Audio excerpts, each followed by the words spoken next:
YCP పుట్టుకే fake అంటూ మండిపడ్డారు ముఖ్యమంత్రి నారా చంద్రబాబు నాయుడు. రాష్ట్రంలో కూటమి ప్రభుత్వం అధికారంలోకి వచ్చాక అభివృద్ధి సంక్షేమ కార్యక్రమాలు పెద్ద ఎత్తున జరుగుతున్నాయి. ఇప్పుడు ఆ క్రెడిట్ ని దక్కించుకునేందుకు కొందరు తయారయ్యారని ముఖ్యమంత్రి చంద్రబాబు ఎద్దేవా చేశారు.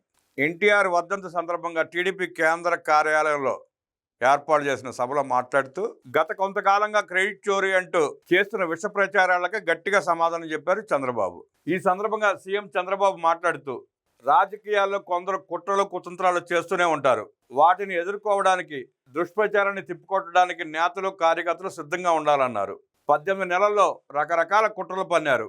వైసీపీ పుట్టుకే ఫేక్. ఒక పార్టీ అవినీతి సొమ్ముతో పేపర్ పెట్టుకుంది. అటువంటి పార్టీతో పోరాడాల్సి రావడం మన దౌర్భాగ్యం. క్రెడిట్ చోరీ అని కొన్ని వార్తలు రాస్తున్నారు. అదే పనిగా దుష్ప్రచారం చేస్తున్నారు. కాకినాడలో ఏఎం గ్రీన్ $10 బిలియన్ పెట్టుబడి పెడుతోంది. అందులో తామే ఏదో చేసేసామని క్రెడిట్ దక్కించుకునే ప్రయత్నం చేయడమే కాకుండా మనపై క్రెడిట్ చోరీ అని రాస్తున్నారు.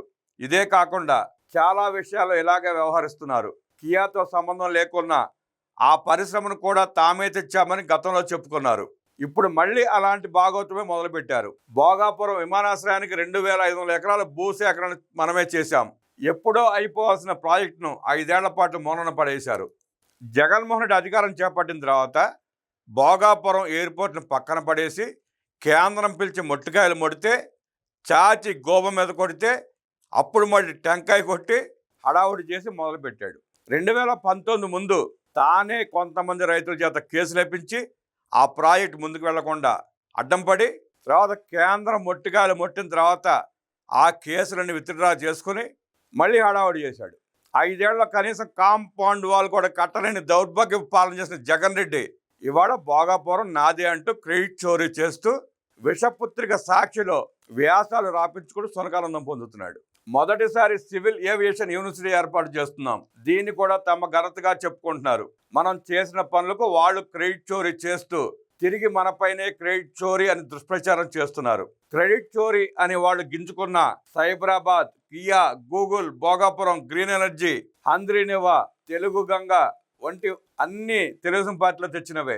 వాళ్లకు వేరే అంశాల్లో క్రెడిట్ ఉంది. శాండ్, వైన్, మైన్, డ్రగ్స్, గంజాయితో దోపిడీ ఇది వాళ్ళ క్రెడిట్. భూములను లాక్కోవడం వాళ్ళ క్రెడిట్. ప్రజల ఆస్తులపై వాళ్ళ ఫోటోలు వేసుకోవడం వాళ్ళ క్రెడిట్. సర్వే రాళ్లపై 700 కోట్ల రూపాయలు ఖర్చు చేసి బొమ్మలు వేసుకోవడం వాళ్ళ క్రెడిట్. ఉద్యోగులను ఇబ్బందులు పెట్టడం వాళ్ళ క్రెడిట్. పిన్నమ్మ తాళ్లు తెంచిన నేరస్తులను కాపాడుతున్న పార్టీని ఏమనాలి? వారు కూడా మనల్ని విమర్శిస్తున్నారని చంద్రబాబు మండిపడ్డారు. రాజధాని అమరావతిని శ్మశానం, ఎడారి అని మాట్లాడారు. 3 రాజధానుల పేరుతో 3 ముక్కలాట్లాడాడు జగన్ రెడ్డి. పోనీ 3 ముక్కలాట్లాడిన జగన్ రెడ్డి కనీసం కర్నూలులో అన్న ఏదైనా భవనం నిర్మించడానికి పునాది వేశాడంటే అది లేదు. 5 సంవత్సరాలు 3 ముక్కలాట పేరుతో పబ్బం గడుపుకొని ప్రజల్లో ప్రాంతీయ విభేదాలు రెచ్చగొట్టి సృష్టించి తాను మాత్రం దోచుకోవడానికి కాదేది అనర్హం అన్నట్టు దోచుకున్నాడు. లక్షల కోట్ల రూపాయలు దోచుకున్నాడు. తండ్రిని అడ్డం పెట్టుకుని 1,00,000 కోట్లు దోచుకుంటే తాను ముఖ్యమంత్రి అయ్యి 10 లక్షల కోట్ల రూపాయలు దోచుకుని దుర్మార్గుడు జగన్ రెడ్డి. సీఎం ఎక్కడ ఉంటే అదే రాజధాని అంట. నువ్వు బెంగళూరులో ఉంటే బెంగళూరు రాజధానా? ఇడుపులపాయలో ఉంటే ఇడుపులపాయ రాజధాని అవుతుందా? పార్టీ నడిపే వ్యక్తి ఇలాగైనా మాట్లాడేది అంటూ చురకలు వేశారు చంద్రబాబు. 5 ఏళ్ల పాటు రాజధాని ఏది అంటే చెప్పుకోలేని పరిస్థితి ఉండేది. రాజధాని ఏదో చెప్పుకోలేక రాష్ట్ర ప్రజలు చాలా అవమానాలకు గురయ్యారు. ఎన్నికల ముందు కూడా 3 రాజధానులని చెప్పి విషాన్ని నింపే ప్రయత్నం చేస్తే ఆ 3 ప్రాంతాల్లో కూడా కూటమి అఖండ మెజార్టీతో గెలిచింది. అంటే జగన్మోహన్ రెడ్డిని అబద్ధాలని, విష ప్రచారాలని, ప్రాంతీయ విభేదాలని గమనించి ప్రజలు ఎలా మెట్టుతో కొట్టారో చూసాం. ఏపీ రాజధాని అమరావతి అని గర్వంగా కాల రెగరేసి చెప్పుదాం అన్నారు ముఖ్యమంత్రి. దేవతల రాజధాని అమరావతి, ప్రజా రాజధాని అమరావతి. అన్ని ప్రాంతాలను అభివృద్ధి చేస్తాం. విశాఖను నెంబర్ 1 సిటీ చేస్తాం. తిరుపతి మెగా సిటీగా అవతరిస్తుంది. సోషల్ మీడియాలో వ్యక్తిత్వ హననానికి పాల్పడితే పట్టుకొచ్చి బట్టలు ఓడదీస్తాం. తప్పు చేస్తే వదిలిపెట్టాం. మంచి చేస్తే ఎవరి జోలికి రాను. రాజకీయ ముసుగులో ఘోరాలు చేస్తే ఊరుకోబోనని సీఎం చంద్రబాబు ఘాటుగా హెచ్చరించారు. ఉమ్మడి రాష్ట్రంగా ఉన్నప్పుడే ఫ్యాక్షన్ రాజకీయాలను టీడీపీ అంతం చేసింది. రాష్ట్రాన్ని మావోయిస్టులు ఇబ్బందులు పెట్టాలని చూస్తే రాజీ లేకుండా పనిచేశాం. నాపై దాడి చేసినా భయపడలేదు, వెనకాడలేదు. రౌడీలు రోడ్డు మీదకు వస్తే రాష్ట్రంలో చోటు లేదని చెప్పాం. మత సామరస్యాన్ని కాపాడాం. మత విద్వేషాలు లేకుండా చేశాం. ఇప్పుడు రాష్ట్రంలో కొంతమంది పొలిటికల్ రౌడీలు తయారయ్యారు. నేరస్తులే రాజకీయ పార్టీలు నడుపుతున్నారు. బాబాయిని చంపి రాజకీయం చేసినట్టు రాష్ట్రంలో నేరాలు చేయాలని చూస్తున్నారు. ప్రజలు ఒక్కసారే మోసపోతారు. ఇక్కడ ఉన్నది ఎన్డీఏ ప్రభుత్వం, నడిపించేది సిబిఎన్. పల్నాడులో మొన్న ఒక గొడవ జరిగితే అక్కడ రెచ్చగొడుతున్నారు. గిల్లి కజ్జాలు పెట్టుకుంటే మర్యాదగా ఉండదు. నా దగ్గర తోక తిప్పలేరు. సీమలో ముఠాలను అంతం చేసిన పార్టీ టీడీపీ.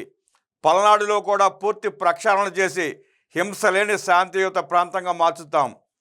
నేను గతంలో పల్నాడు ప్రాంతానికి వెళ్తుంటే తాళ్లు కట్టి నా ఇంటి గేట్లు మూశారు. ఆ తాళ్లే వారికి రాజకీయంగా ఉరితాళ్ళు అవుతాయని చెప్పా. ఇప్పుడు అలాగే జరిగింది. కక్ష తీర్చుకోవడానికి రాజకీయాల్లోకి రాలేదు. తెలుగు జాతిని బాగు చేయడానికి వచ్చాను. నాడు ఎన్టీఆర్, నేడు నాది ఒకటే లక్ష్యం. తప్పుడు రాజకీయాలు కాదు, ప్రజా రాజకీయాలు చేయాలని ముఖ్యమంత్రి స్పష్టం చేశారు. హైదరాబాదులో రౌడిజాన్ని రూపుమాపి దాదాగిరిని తొక్కి నారలాగి మత విద్వేషాలని కట్టడి చేసి ప్రశాంతమైన వాతావరణం కల్పించిన నాయకులు అన్న ఎన్టీఆర్, చంద్రబాబు నాయుడు. టీడీపీ 83 అధికారం వచ్చిన తర్వాత హైదరాబాద్ ఎంత ప్రశాంతంగా ఉందో ప్రజలు గమనిస్తానున్నారు, చూస్తానున్నారు. లోకమంతా తెలుసు. రాయలసీమలో ఫ్యాక్షన్ రాజకీయాలను ఎలా కట్టడి చేసి వాళ్ళ కమదస్తాల నుంచి ప్రజలను విడిపించి విద్యా ఉద్యోగాల వైపు మళ్లించారో రాయలసీమ ప్రాంతం అంతటికీ తెలుసు.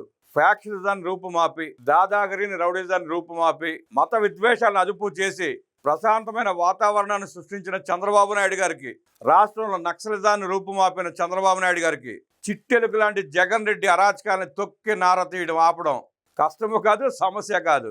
అది గుర్తెరిగి ప్రవర్తిస్తే జగన్మోహన్ రెడ్డి పార్టీకి మనుగడ సాగించే అవకాశం ఉంటుంది.